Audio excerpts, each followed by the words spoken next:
نحمده ونصلي على رسوله الكريم أما بعد فأعوذ بالله من الشيطان الرجيم بسم الله الرحمن الرحيم يا أيها الذين آمنوا كتب عليكم الصيام كما كتب على الذين من قبلكم لعلكم تتقون صدق الله العلي العظيم وقال النبي صلى الله عليه وسلم الصلاة عماد الدين أو كما قال النبي صلى الله عليه وسلم قال رب اشرح لي صدري ويسر لي أمري واحلل عقدة من لساني يفقه قولي اللهم صل على محمد في أول كلامنا اللهم صل على محمد في أوسط كلامنا اللهم صل على محمد في آخر كلامنا. محترم عزیز بزرگوں اور دوستوں، خدا پاک کا بڑا ہی کرم و احسان ہے.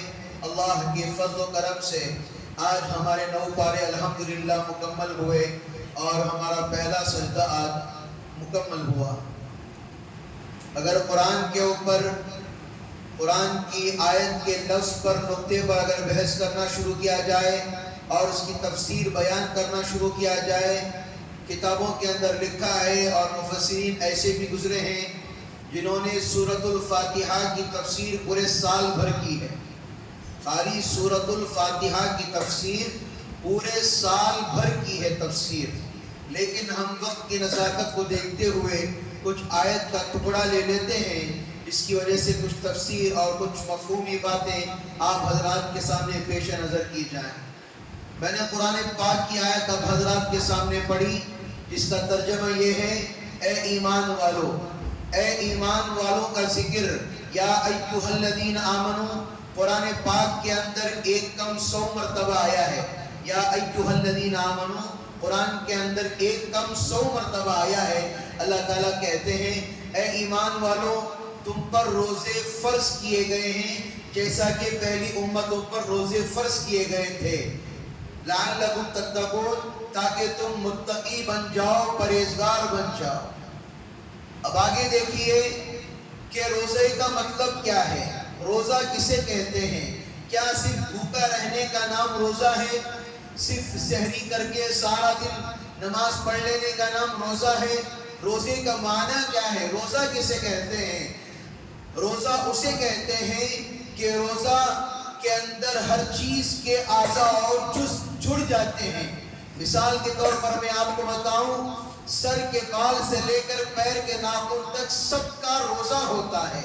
آپ دیکھتے جائیے، صرف صبح سے لے کر شام تک صرف کھانا نہیں، پینا نہیں، کچھ چیز لقمہ پیٹ میں نہیں جانا، اس کا مطلب روزہ نہیں ہے. بھوکا رہنے کا نام روزہ نہیں ہے.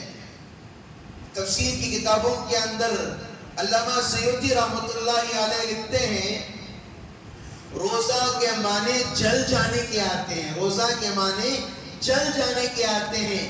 آدمی صبح سے لے کر شام تک اور جو بھوک اور پیاس کو جب برداشت کرتا ہے، اللہ تعالیٰ اس کے گناہوں کو دھلنا شروع کر دیتے ہیں اور اس کے گناہوں کو اس طرح بھٹی میں ڈال کر، جیسے لوہے کی زنگ کو جیسا نکالتے ہیں آگ کے بھٹی کے اندر ڈال کر، اسی طرح اللہ تعالیٰ رمضان کے اندر رمضان کی قربانیوں کو لے کر اللہ تعالیٰ ہمارے گناہوں کو دھلتے ہیں اور معاف کرتے ہیں. شرط یہ ہے کہ اللہ صغیرہ گناہوں کو تو اللہ معاف کر دیتے ہیں، لیکن کبیرہ گناہوں کے لیے توبہ کرنا ضروری اور لازمی ہے. اور یہ بات بھی ہمیں یاد ہونی چاہیے، آج ہمارے اندر بالکل اس کا اہتمام ہی بالکل ختم ہو گیا. لوگ سحری کو تو اٹھتے ہیں، لیکن افسوس کی بات ہے رمضان کا بابرکت مہینہ مل کر بھی ہم کیا نہیں کرتے، تہجد کی نماز نہیں پڑھتے. اٹھتے تو 3 بجے ہیں، جاگتے تو 3 بجے، میں نے غلط کہہ دیا، اٹھتے تو 3 بجے نہیں، پوری رات جاگتے تو ہیں، لیکن توفیق الہی نہیں ہوتی. شاید پتہ نہیں کس گمان میں رہتے ہیں، لیکن ہمیں تہجد پڑھنے کا بھی موقع نہیں ملتا، حالانکہ ہم ہوشیار رہتے ہیں. سحری عین وقت پر آتے ہیں، جبکہ 15 منٹ ہوتا ہے، اس وقت سحری کرتے ہیں، اس وقت پانی پیتے ہیں. رمضان کا بابرکت مہینہ ہے. جب رمضان شروع ہوتا ہے، اللہ پہلے آسمان پر آ جاتے ہیں اور اللہ پہلے آسمان پر آ کر اعلان کرتے ہیں مانگو کیا مانگتے ہو, طلب کرو کیا چیز طلب کرتے ہو. تو بندہ آرام سے فونوں میں دیکھتا ہوا، آرام سے بستروں میں سوتا ہوا ملتا ہے. پھر اس کے بعد جب رمضان گزر جاتا ہے تو گلے شکوے پھر اللہ سے یہ کہتا ہے یا اللہ میں نے سب کچھ کیا، تو نے مجھے کچھ نہیں دیا. یہ اللہ سے گلہ کرنا بالکل بے وقوفی کی نشانی ہے. اب یاد رکھیے بدن کے ہر اعضاء کا روزہ ہوتا ہے. اگر آنکھوں سے کسی غیر غلط چیز کو دیکھ رہے ہو کہ روزہ جاتے رہتا ہے، مکروہ ہوتا ہے، مکروہ ہوتے ہوتے روزہ تو چلا جاتا ہے. روزہ تو روزہ ہے، آنکھوں کا روزہ ختم ہو جاتا ہے. کانوں سے رمضان میں گانے سن رہے ہو تو جیسے گانے سنو گے روزہ بھی کانوں کا ختم ہو جائے گا. زبانوں سے جھوٹ بولو گے تو زبان کا روزہ ختم ہو جائے گا. ہاتھ سے کسی کو تکلیف دو گے. اسی لیے میں نے شروع کے ہی کے الفاظ توحید میں کہا کہ روزے کا مطلب یہ نہیں کہ بھوکا رہ گئے، اور روزے کا مطلب لوگوں نے سمجھ لیا ہے کہ فجر کی نماز پڑھ لو ظہر تک سو جاؤ، ظہر کی نماز پڑھ لو عصر تک سو جاؤ، پھر عصر کی نماز پڑھ لو، اس کے بعد افطاری کے انتظامات میں لگ جاؤ، پھر مغرب کی نماز کو چٹ کر دو، پھر مغرب کی نماز کے بعد اس طرح ہو جاؤ کہ تراویح کی نماز کے اندر اٹھنے کی توفیق نہ ہو جائے.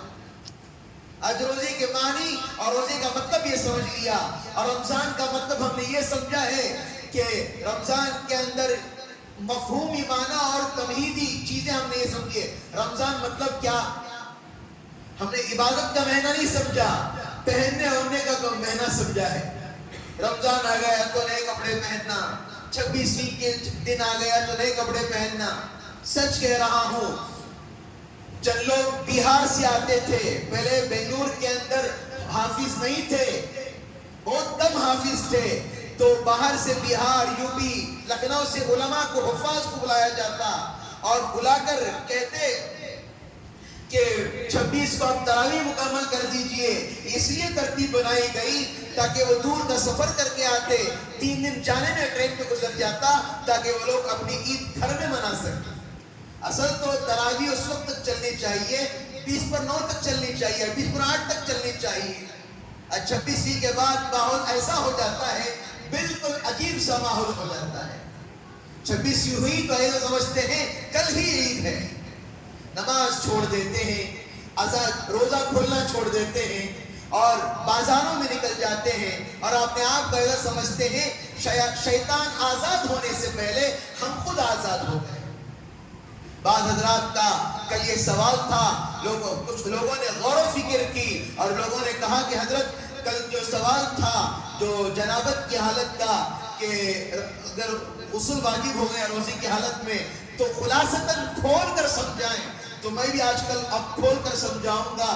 تو لوگوں نے کہا کہ حضرت کیا روزے کی حالت کے اندر غسل کی حالت ہو گئی تو اچانک واٹر فال ہو گیا تو کیا غسل واجب ہو جائے گا؟ اچانک ہو جانے سے روزہ نہیں ٹوٹے گا. اگر غلط کام کر رہے ہیں، اگر غلط ہاتھ والی حرکت کر رہے ہیں جسے اردو کے اندر مشت زنی کہا جاتا ہے، ہاتھ سے نکالی ہوئی زنا، ہاتھ کا زنا جسے کہا جاتا ہے، اگر اس سے کر رہے ہو تو آپ کا روزہ بالکل ٹوٹ جائے گا.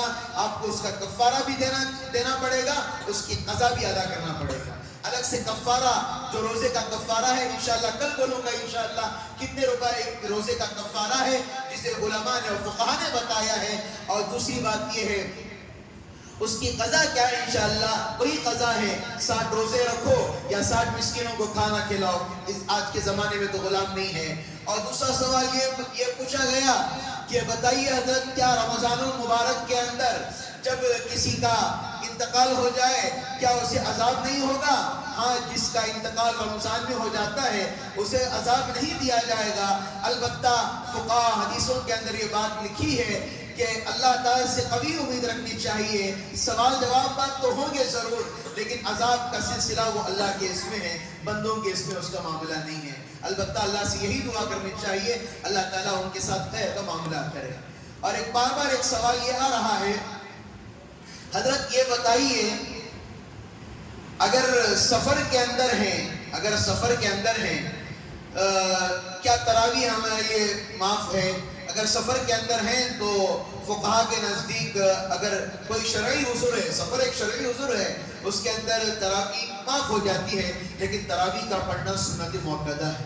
ہم یہ نہیں کہتے کہ چھوڑ ڈالو، اگر کہیں مل جائے تو پڑھ لینا چاہیے، نہیں پڑھیں سفر کا کوئی اہم تقاضا ہے اس وقت چھوڑ رہے تو الگ بات ہے، لیکن خامخواہ سفر میں بہانے بازی چل رہی ہے، اگر سفر کا بہانہ لے لے کر خامخواہ وقت مل رہا ہے، مسجدیں مل رہی ہیں، عشاء کی نماز کو جا رہے ہیں، اس وقت بھی بہتر یہی ہے کہ سفر کی حالت میں بھی تراویح پڑھ لینی چاہیے، سنت مؤکدہ کو بھی نہیں چھوڑنا چاہیے۔ اللہ رب العزت سے دعا ہے اللہ تعالیٰ مجھے اور آپ کو ان کہی ہوئی باتوں پر اللہ عمل کی توفیق عطا فرمائے۔ انشاءاللہ کل ایک سوال چھوٹ گیا، انشاءاللہ کل میں وہ بیان کروں گا۔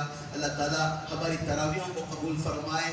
انشاءاللہ 9 پارے ہو گئے، انشاءاللہ ایک ہفتے میں انشاءاللہ ہمارے 18 پارے ہو جائیں گے۔ بہت سارے لوگوں کی یہ تھی حضرت شروع میں تھی جلدی ہو جائے، اس کے بعد اطمینان سے ہو، ہم آپ ہی کی تسلی کے لیے 1.5 پارہ الحمدللہ چل رہا ہے، 12 روزے 13 روزے تک الحمدللہ 18 ساڑھے 19 پارے ہو جائیں گے، اس کے ساتھ اطمینان سے ایک پارہ چلے گا۔ آپ دعا کیجئے، تراویح پڑھانا کوئی معمولی بات نہیں ہے اور پیچھے کھڑ کے سننا بھی کوئی معمولی بات نہیں ہے۔ اللہ سے یہی دعا کریں اللہ ہماری تراویح کو، اللہ ہماری نمازوں کو اللہ قبول فرمائے، اللہ تعالیٰ ہمارے روزوں کو قبول فرمائے، اللہ تعالیٰ ہمارے روزوں کو مقبولیت کے درجے تک پہنچائے، جس کے اندر ریا نہ ہو، جس کے اندر دکھلاوا نہ ہو، کسی کو روزہ بھی کھلا رہے ہیں دل میں یہ بات بھی نہ آئے جیسے حق جتلاتے ہیں وہ بات بھی نہ آئے۔ میں اللہ پاک سے دعا کرتا ہوں اللہ تعالیٰ ان غریبوں کے لیے بھی اللہ انتظام کرے جو روڈوں پر روزہ کھولتے ہیں، جن کے ہم تو کھجور اور فروٹ اور سموسے پکوڑے گنجی بھی پیتے ہیں، لیکن افسوس کی بات ہے اتنا سب کچھ کھانے کے باوجود بھی ہمارے دل میں ایک افسوس ہوتی ہے جیسا وہ روزے کھولے ہم نے ویسا روزہ نہیں کھولا، جیسا وہ روزہ کھولے ہم نے ویسا روزہ نہیں کھولا۔ جتنا بھی مل رہا ہے اس میں شکر گزار بن جاؤ، اللہ کو شکر گزار والے بندے بہت زیادہ پسند ہیں۔ اللہ تعالیٰ آج کی تراویح کو، آج کی تفسیر کو اللہ قبول فرمائے۔ اگر ہم